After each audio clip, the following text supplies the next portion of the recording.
Yo, how's it going? This is Alex from Freeheel Life. Today we're going to show you how to install Stiffy springs on your 22 Designs AXL or Vice. All you're going to need for this repair is a screwdriver and your new springs. Step 1, remove the slick pin by depressing the tab with your screwdriver.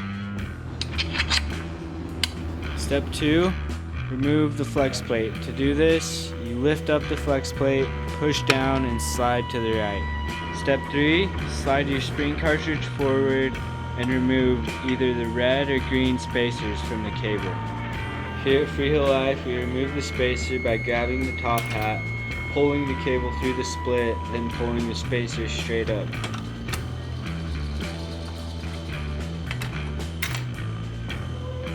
Step 4, slide the aluminum top hats forward and remove them from the cable. Step 5, remove old springs. Step 6, place new springs in spring cartridge.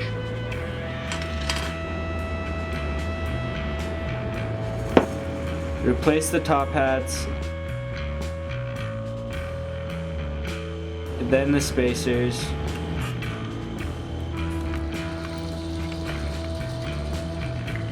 Step 7, put flex plate back on by pressing down and sliding left. Step 8, slide your slick pin back right into your favorite position. Hey, thanks for watching. If you want to check out more, go to freeheellife.com. Cheers. Keep dropping these.